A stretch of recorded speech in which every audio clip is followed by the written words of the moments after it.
Hello friends, welcome to my channel digital wave. आज के इस ट्यूटोरियल में हम फंक्शन इन सी लैंग्वेज का पार्ट 3 पढ़ेंगे। फंक्शन इन सी लैंग्वेज के पार्ट 1 में मैंने आपको बताया था कि फंक्शन को किस तरह से डिफाइन किया जाता है, फंक्शन क्या होता है, उसकी एडवांटेजेस क्या होती है, क्यों हम इसे प्रोग्रामिंग में यूज़ में लेते हैं। इसी तरह से फंक्शन के पार्ट 2 में मैंने आपको फंक्शन को डिफाइन करने के कुछ तरीके बताए थे। उनमें से 2 को मैंने आपको एग्जाम्पल लेके समझा दिया था। जो 2 टाइप बचे थे उन्हें हम इस ट्यूटोरियल में कंप्लीट करेंगे। तो यहाँ पर takes nothing returns nothing type के फंक्शन के बारे में हम देख चुके हैं, जिसका डिक्लेरेशन हम किस तरह से करते हैं वो मैं आपको बता चुका हूं। इसी तरह से takes something and returns nothing के बारे में भी मैं आपको बता चुका हूं। तो 2 टाइप में आपको यहां पर एग्जांपल के थ्रू समझा चुका हूं। किसी भी फंक्शन के डिक्लेरेशन के थ्रू आप ये पता लगा सकते हैं कि वो function takes nothing returns nothing type का है या takes something returns nothing type का है, या बाकी ये जो 2 रिमेनिंग वेज हैं इनके टाइप का है। फंक्शन के डिक्लेरेशन से आप उसके डिफाइन करने के तरीके को पता लगा सकते हैं कि वो किस टाइप का फंक्शन आपने डिफाइन किया है। आप जो डिक्लेरेशन है, आप फंक्शन के डिक्लेरेशन में देख सकते हैं कि हम सबसे पहले रिटर्न टाइप लिखते हैं, फंक्शन नेम लिखते हैं और फिर आर्ग्यूमेंट्स लिखते हैं। तो टेक्स्ट नथिंग रिटर्न्स नथिंग के अंदर हमें सबसे पहले वॉइड लिखना होता है, क्योंकि ये फंक्शन किसी भी तरह की कोई भी वैल्यू रिटर्न नहीं करता है। इसी तरह से कोई भी वैल्यू ये रिसीव नहीं करता है, इसलिए हमें ब्रैकेट में भी वॉइड लिखना होता है। Text something and returns nothing type के फंक्शन में हमने पहले रिटर्न टाइप वॉइड लिखा, क्योंकि ये किसी भी तरह की कोई भी वैल्यू रिटर्न नहीं करता है, ये रिटर्न नथिंग टाइप का है। उसके बाद आर्ग्यूमेंट्स में मैंने 2 इंटीजर लिखे हुए हैं जो कि डेटा टाइप को शो करते हैं। ये डिनोट करते हैं कि ऐड फंक्शन मेन फंक्शन से या किसी दूसरे फंक्शन से 2 वैल्यूज रिसीव करने वाला है जो कि इंटीजर टाइप की है। इसी तरह से टेक्स नथिंग्स और रिटर्न समथिंग टाइप के फंक्शन को अगर हम डिक्लेयर करते हैं तो उसका सिंटैक्स इस तरह से होगा, इंटीजर ऐड एंड वॉइड।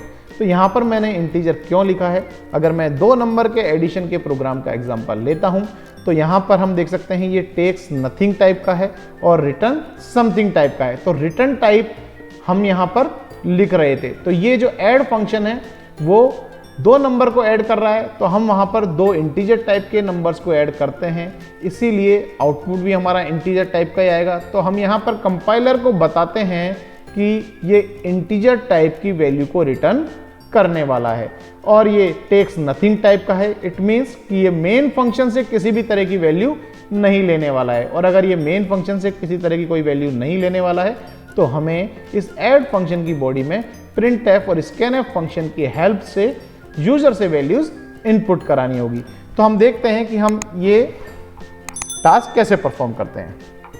तो फ्रेंड्स, यहाँ पर आप देख सकते हैं मैं पुराने प्रोग्राम का ही एग्जाम्पल यहाँ पर ले रहा हूँ। यहाँ पर मैं takes nothing and returns something type का फंक्शन बनाने वाला हूं, तो मैं इसे हेडलाइन को चेंज कर देता हूं। तो फ्रेंड्स, यहां पर takes nothing and return something type का फंक्शन मुझे बनाना है। तो आप कुछ समय के लिए स्क्रीन को पॉज करके सोचिए कि हम डिक्लेरेशन किस तरह से कर सकते हैं। तो आई होप कि आप लोगों ने अभी ये सोच लिया होगा।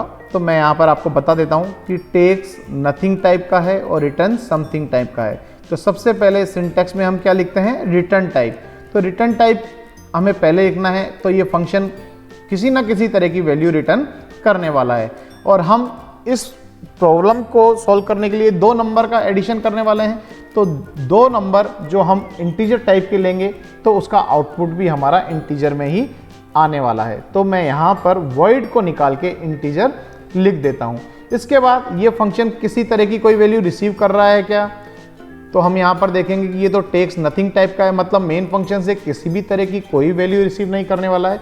तो मैं यहाँ पर इस इंटीजर डेटा टाइप को निकाल के वॉइड लिख देता हूँ। इसका मतलब ये ऐड फंक्शन किसी भी तरह की कोई भी वैल्यूज मेन फंक्शन से रिसीव नहीं करने वाला है, और अगर ये मेन फंक्शन से किसी भी तरह की कोई वैल्यू रिसीव नहीं करने वाला है तो हमें मेन फंक्शन के अंदर किसी भी तरह के प्रिंटफ और स्कैनफ स्टेटमेंट को यूज़ में नहीं लेना है। तो मैं इन्हें कमेंट कर देता हूँ।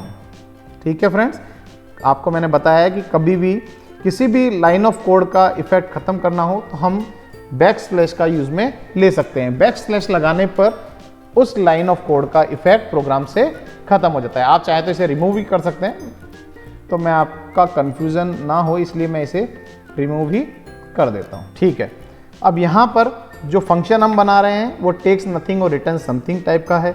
तो यहाँ पर किसी तरह की कोई वैल्यू पास नहीं की जाएगी। हम सिंपल यहाँ पर ऐड फंक्शन को कॉल करेंगे और यहाँ से मैं इनको भी रिमूव कर देता हूँ। अब यहाँ पर मुझे इस फंक्शन की डेफिनेशन देनी है।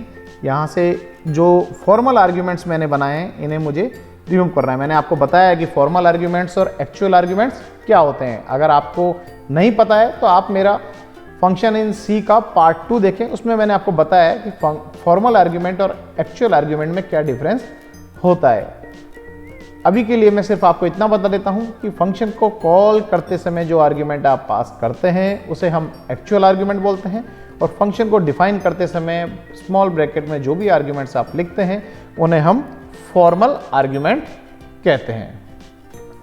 अब यहाँ पर हमें रिटर्न टाइप देखना है। तो मैंने आपको पहले भी बताया है कि जब कभी भी आप फंक्शन को डिफाइन करें तो फंक्शन का डिफाइन करने का जो हेडिंग है वो और फंक्शन का डिक्लेरेशन का जो हेडिंग है वो सेम होना चाहिए। तो यहाँ पर मैंने वॉइड लिखा हुआ है, लेकिन यहाँ पर हम इंटीजर टाइप की वैल्यू रिटर्न करने वाले हैं, तो कंपाइलर को हमें बताना होगा।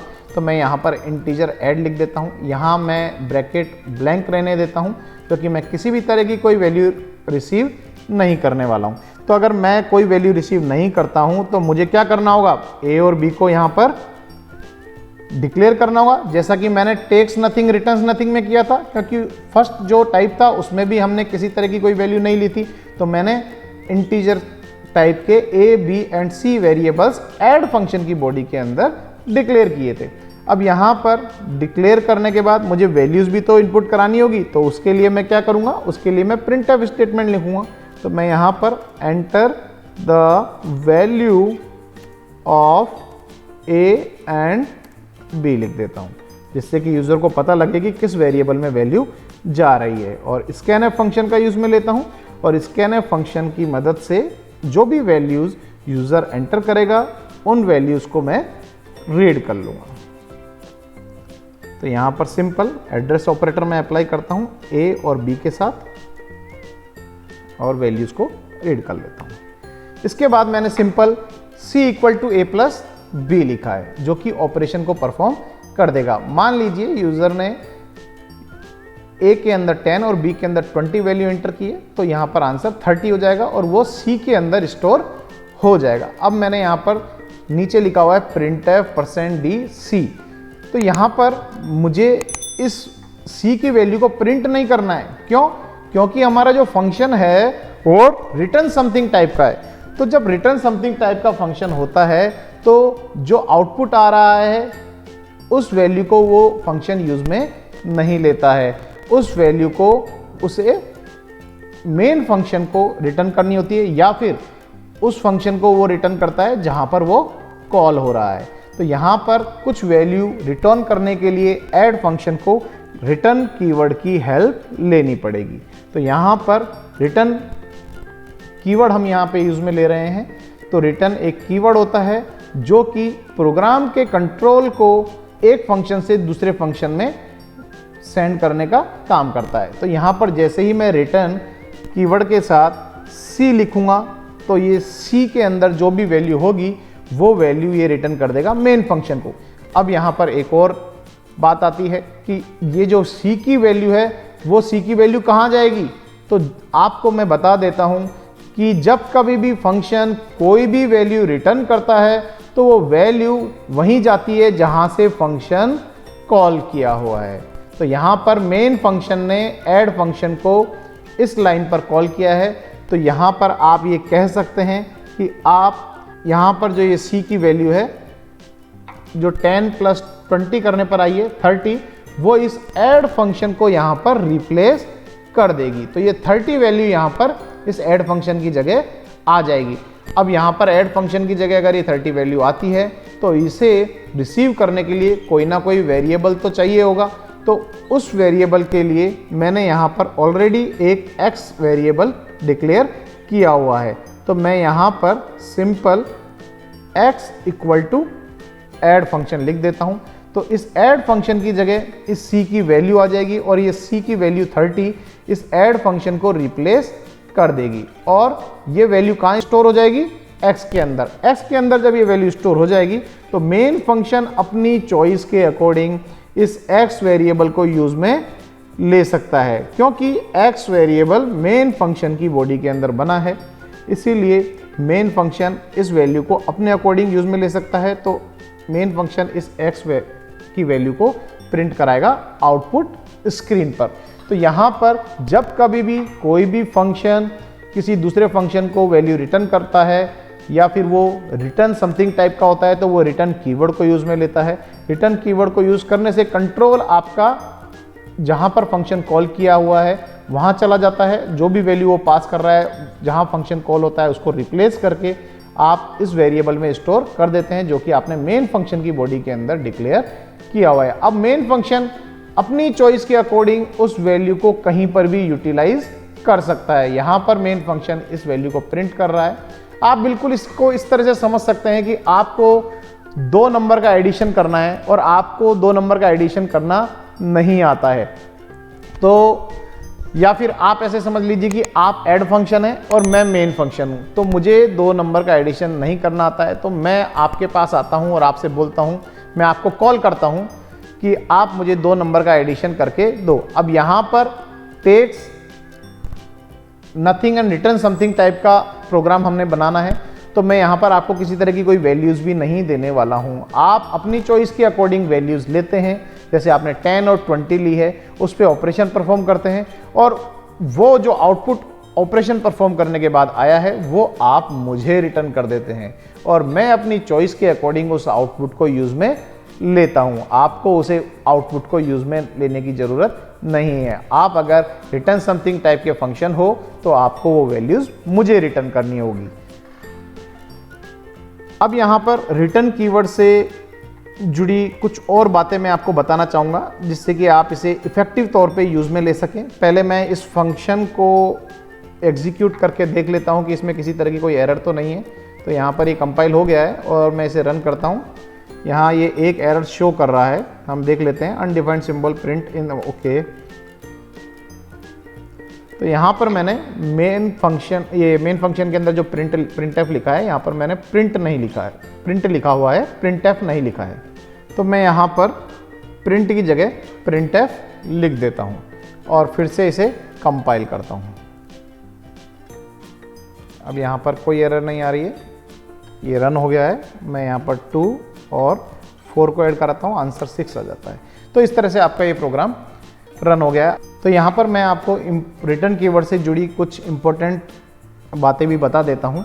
रिटर्न कीवर्ड एक बार में सिर्फ एक ही वैल्यू को रिटर्न कर सकता है। तो अगर मैं यहाँ पर लिख देता हूँ C, A, B और अब इसे एग्जीक्यूट करके देखता हूँ तो यहाँ पर सिर्फ और सिर्फ ये B की वैल्यू को ही रिटर्न करेगा। A और C को ये यहाँ पर छोड़ देगा और सिर्फ जो लास्ट में हमने वेरिएबल लिखा है उसी की वैल्यू को ये रिटर्न करेगा। तो मैं यहाँ पर इसे रन करता हूँ और A की वैल्यू मैं यहाँ पर देता हूँ 2 एंड B की वैल्यू यहाँ पर मैं देता हूँ 5। तो यहाँ पर आप देख सकते हैं आंसर 7 आना चाहिए था, लेकिन यहाँ पर आंसर क्या है 5। 5 क्यों है? क्योंकि B की वैल्यू 5 है और आप यहाँ देख सकते हैं कि रिटर्न कीवर्ड में मैंने B को सबसे एंड में लिखा है। तो इस तरह से रिटर्न कीवर्ड को कभी भी यूज़ में लें तो आप जो फॉर्मेट है उसी के थ्रू वेरिएबल्स उसमें डालें तो आपको किसी भी तरह का कोई इशू नहीं आएगा। तो यहाँ पर हमने takes nothing and return something type का प्रोग्राम भी कर लिया है। अब यहाँ पर लास्ट जो टाइप बचा है वो है टेक समथिंग टाइप। तो मैं यहाँ पर आपको उसका भी एग्जांपल देख के बता देता हूँ। तो take something return something type का अगर मैं प्रोग्राम बना रहा हूँ तो उस प्रोग्राम के अंदर मुझे क्या करना होगा, मुझे सबसे पहले इसका डिक्लेरेशन चेंज करना होगा। तो टेक समथिंग टाइप का अगर मैं फंक्शन बना रहा हूँ तो यहाँ पर मुझे वॉइड की जगह जो वैल्यूज़ मैं ले रहा हूँ उनका टाइप लिखना होगा। तो मैं 2 नंबर का एडिशन यहाँ पर करने वाला हूँ, तो मैं यहाँ पर 2 इंटीजर डेटा टाइप लिख देता हूँ। इसका मतलब ये कंपाइलर को बता रहा है कि 2 इंटीजर टाइप की वैल्यूज़ यहाँ पर रिसीव होने वाली है। यहाँ पर ये वैल्यूज़ भी रिटर्न कर रहा है। तो जब मैं 2 इंटीजर टाइप की वैल्यू रिसीव करूँगा और उनके ऊपर ऑपरेशन परफॉर्म करूँगा तो आउटपुट भी मेरा यहाँ पर इंटीजर टाइप का ही आने वाला है। अब यहाँ पर अगर मुझे वैल्यू रिसीव करनी है तो सबसे पहले मुझे यहाँ पर x और y नाम से 2 वेरिएबल डिक्लेयर करने होंगे और इन वेरिएबल्स के अंदर मुझे वैल्यूज़ पुट करनी होगी। तो मैं यहाँ पर यूज़र से वैल्यू ना लेकर डायरेक्ट यहाँ पर वैल्यूज़ इनिशियलाइज कर रहा हूँ, क्योंकि आपको मैं पहले ही बता चुका हूँ कि किस तरह से हम इसे परफॉर्म कर सकते हैं। तो मैंने यहाँ पर ये कांस्टेंट वैल्यूज इसमें डाल दिए और यहाँ पर ऐड फंक्शन के अंदर मैं x और y को पास कर देता हूँ। जैसा मैं आपको पुराने और प्रीवियस लेक्चर्स में बता चुका हूँ कि फंक्शन को कॉल करते समय आप वैल्यूज़ को पास कर सकते हैं। अब यहाँ पर मैं इसे कमेंट कर देता हूँ क्योंकि अभी इसका कोई यूज़ नहीं है। अब ये जो x और y के अंदर मैं वैल्यूज़ डाल रहा हूँ उन्हें रिसीव करने के लिए मुझे यहाँ पर 2 वेरिएबल्स डिक्लेयर करने होंगे। तो मैं यहाँ पर integer a and integer b को यहाँ पर डिक्लेयर कर देता हूँ और जो वैल्यू x और y के अंदर है मतलब 10 और 20 a और b के अंदर रिसीव कर ली जाएगी। अब यहाँ से मैं जब a और b को डिक्लेयर कर चुका हूँ तो यहाँ मुझे इसकी कोई ज़रूरत नहीं है। और जब कभी भी आप कोई वैल्यू रिसीव कर रहे हैं तो वेरिएबल्स को आपको आर्ग्यूमेंट्स में ही आपको डिक्लेयर करना होता है। आप उसे मेन की बॉडी के अंदर यहाँ डिक्लेयर नहीं कर सकते हैं। आपको वैल्यू जहाँ रिसीव करनी है तो आपको इन स्मॉल ब्रैकेट्स के अंदर ही इन्हें डिक्लेयर करना होगा। इसके बाद मैं सिंपल ये स्टेटमेंट्स यहाँ से रिमूव कर देता हूँ क्योंकि a और b के अंदर ऑलरेडी वैल्यूज़ मेन फंक्शन के थ्रू दी गई है। तो यहाँ पर हम डायरेक्ट ऑपरेशन परफॉर्म करेंगे, c equal to a plus b होगा और यहाँ पर आप सिंपल c को रिटर्न करेंगे। अब मैंने जैसा आपको प्रीवियस एग्जाम्पल में बताया कि c की वैल्यू जब यहाँ रिटर्न होगी तो ये यहाँ पर ऐड एक्स वाई फंक्शन जो हमने ये लिखा है ऐड फंक्शन, इसको रिप्लेस कर देगी।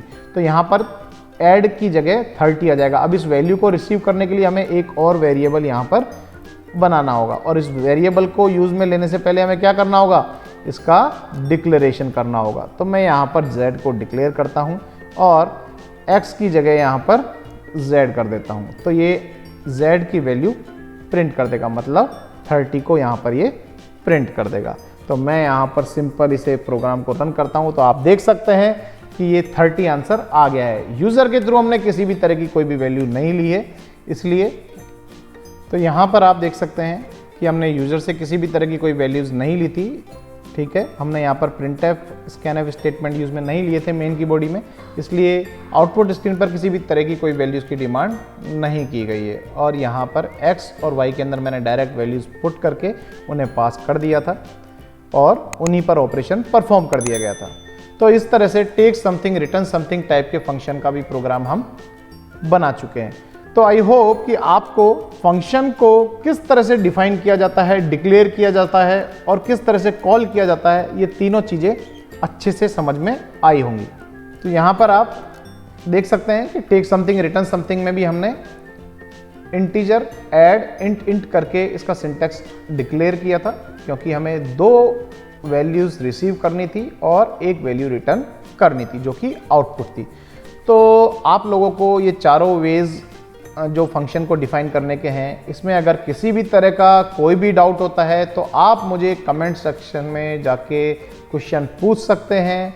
आपको अगर पूरे फंक्शन चैप्टर में किसी भी तरह का कोई डाउट हो तो भी आप इसमें क्वेश्चन पूछ सकते हैं। अगर आपको इन दोनों कंसेप्ट में या फंक्शन के किसी भी तरह के कंसेप्ट में कोई इशू हो तो आप मुझे कमेंट बॉक्स में जाके क्वेश्चन पूछ सकते हैं। और अगर आपको लगता है कि इस वीडियो से आपको कुछ फ़ायदा मिला है तो आप इस वीडियो को लाइक करें, अपने फ्रेंड्स के बीच में शेयर करें और आप हमें फेसबुक पर भी फॉलो कर सकते हैं। उसका लिंक मैंने डिस्क्रिप्शन बॉक्स में दिया हुआ है।